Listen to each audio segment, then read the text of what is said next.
సాహిత్య రంగంలో యువతను ప్రోత్సహించినప్పుడే తెలుగు భాష సాహిత్య సంస్కృతులను కాపాడుకోగలమని తెలుగు వన్ డిజిటల్ మీడియా వ్యవస్థాపకులు కంటంనేని రవిశంకర్ పిలుపునిచ్చారు. ఈ పండగ ముందు రోజు జరుపుకున్నటువంటి ఈ కార్యక్రమానికి ఇవాళ సాహితీ పండుగలాగా ఉంది ఇక్కడ.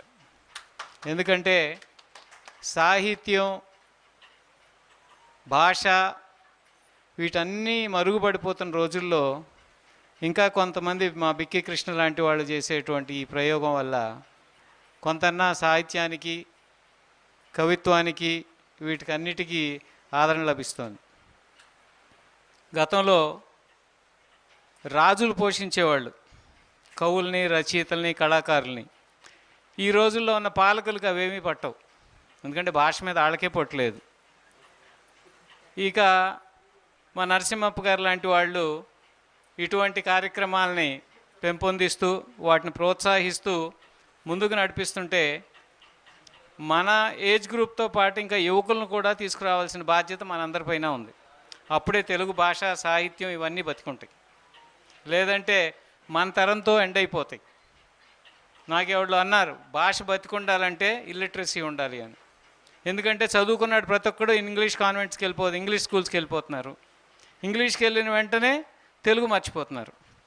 ఇవాళ ఉన్న యంగర్ జనరేషన్లో తెలుగు రాయటం, చదవటం వచ్చిన పిల్లలు చాలా తక్కువ మంది ఉన్నారు. ఏదో మాట్లాడతారు, ఆ మాటలు కూడా ఏంటి సినిమాలో చూసిన వెకిలి లాంగ్వేజే కానీ సరైన లాంగ్వేజ్ మాట్లాడే అతి కొద్ది మంది మాత్రమే ఉన్నారు. సో ఇదందరి భాషా ప్రేమికులుగా, తెలుగు భాష అభిమానులుగా మనందరి మీద బాధ్యత ఉంది.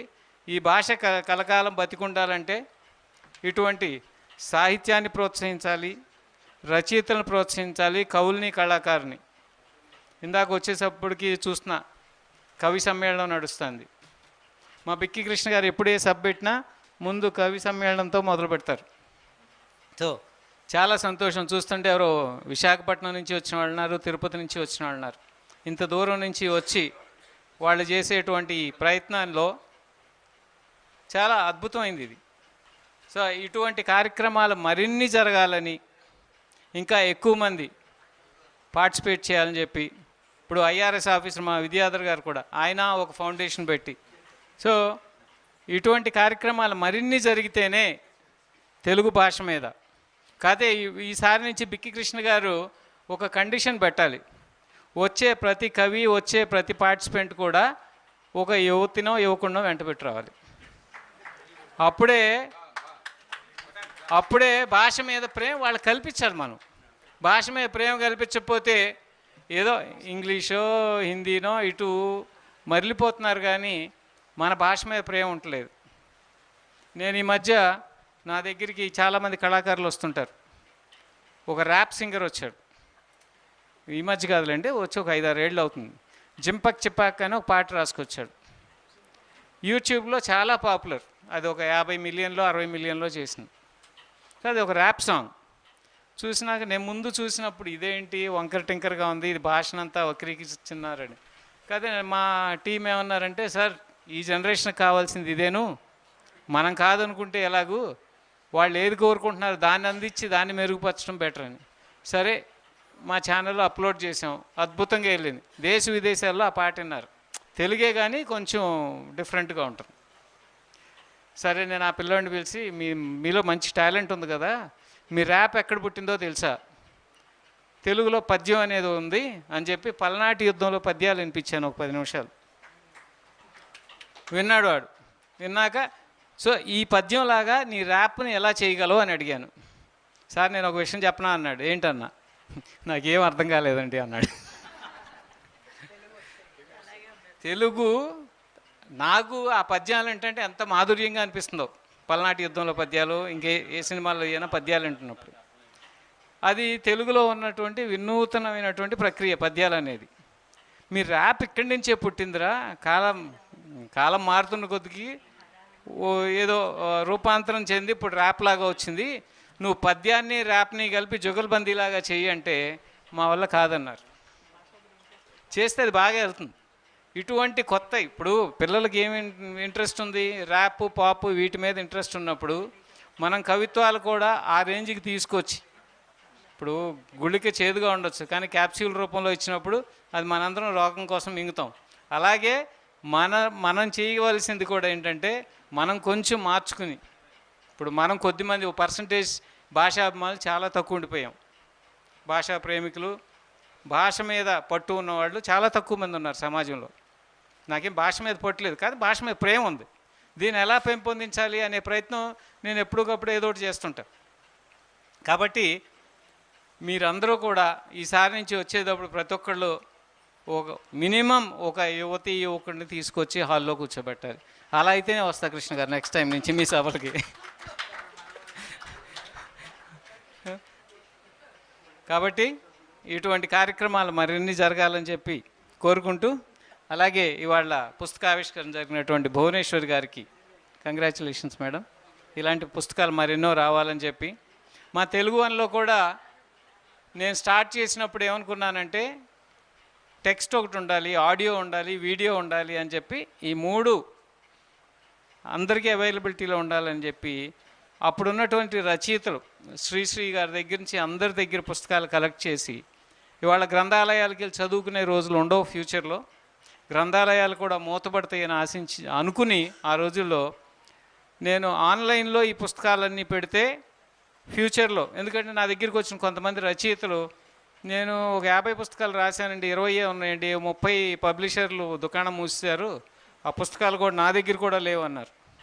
ఇటువంటి దుస్థితి రాకూడదంటే ఈ పుస్తకాలు డిజిటల్ రూపంలో ఎక్కడో చోట అవైలబుల్ ఉండాలి అని చెప్పి గ్రంథాలయం అని చెప్పి మా తెలుగు వన్లో ఒక శీర్షిక ఉంటుంది. దాంట్లో సుమారు ఒక 100-200 మంది రచయితలవి ఒక 6000 పుస్తకాలు ఉన్నాయి. మొత్తం అన్నీ ఆన్లైన్ పెట్టించాం. అలాగే మీ అందరికీ కూడా ఎవరైనా మీ రచనలు ఏదన్నా, నేను ఎప్పుడే చెప్పబోతున్నా, మన పారిజాతాన్ని కూడా ఆన్లైన్లో పెడదాం. సో ఇస్తే కనుక ఈ ప్రింట్ అయిన ఒక కొన్ని కాపీలు కాకుండా ఎక్కడ దేశ విదేశాల్లో ఎక్కడున్నా అందరూ చదువుకోవటానికి అందుబాటులో ఉండే విధంగా ఉంటుంది.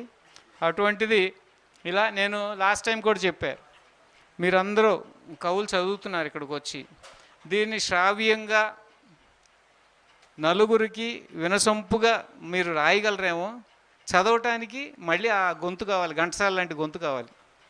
చదివిచ్చి ఇస్తే ఆ ప్రక్రియ కూడా మొదలు పెడదామని ఒక ఆలోచన ఉంది. సో మీరు ఎవరైతే కవులు కళాకారులు ఉన్నారో వాళ్ళ క్రియేటివిటీని ఇంకా మరింత ముందుకు తీసుకెళ్లాలనే ఉద్దేశంతో నా వంతుగా ఏ సహాయం అందించగలనో నేను అందిస్తాను. సో నాకు ఈ అవకాశం ఇచ్చిన సాహితీ అనువాద ఫౌండేషన్, భారతీయ సాహిత్య అనువాద ఫౌండేషన్ చైర్మన్ బిక్కి కృష్ణ గారికి ధన్యవాదాలు తెలియజేస్తూ సెలవు తీసుకుంటున్నాను. నమస్కారం. ధన్యవాదాలు సార్. చాలా అద్భుతంగా మంచి ఒక సూచనలు చేశారు. చాలా అద్భుతమైనటువంటి ఒక ప్రసంగము ఇచ్చారు. ముఖ్యంగా రవిశంకర్ గారు అన్నారు, నేను కవిని కాదు రచయితని కానని. ఆయనంత మేధావి నాకు ఎవరు కనిపించరు. ఎందుకంటే ఆయనకి అన్ని రంగాలపైన, అంటే సినీ ఫీల్డ్లో 24 రంగాలపైన, ఈ మీడియాలో అన్ని శాఖలపైన సాధికారత ఉన్నటువంటి మహామేధావైన.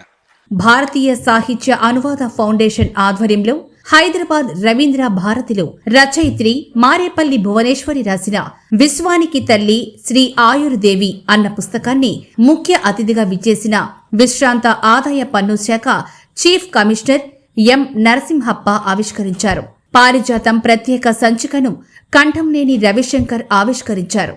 ఈ సందర్భంగా ఆయా రంగాల ప్రముఖులకు జాతీయ పురస్కారాలను ప్రదానం చేశారు. హైదరాబాద్ రవీంద్ర భారతిలో జరిగిన ఈ వేడుకల సభకు ప్రముఖ కవి కళారత్న డాక్టర్ బిక్కి కృష్ణ అధ్యక్షత వహించగా, అతిథులుగా రాజమండ్రి తెలుగు యూనివర్సిటీ ఇన్ఛార్జి ఉపకులపతి professor D Muniratnam Naidu, Andhraprabha editor YSR Sharma, ప్రముఖ కవులు doctor VD Rajagopal, doctor Jaldi Vidyadhar, doctor P Vijayalakshmi Pandit, Raja Vasireddy Malleswari, doctor Radha Kusuma, Padmasrilatha, Madhavi తదితరులు పాల్గొన్నారు. భువనేశ్వరి ఎంతో పరిశోధన చేసి పుస్తకం రాశారని వక్తలు కొనియాడారు.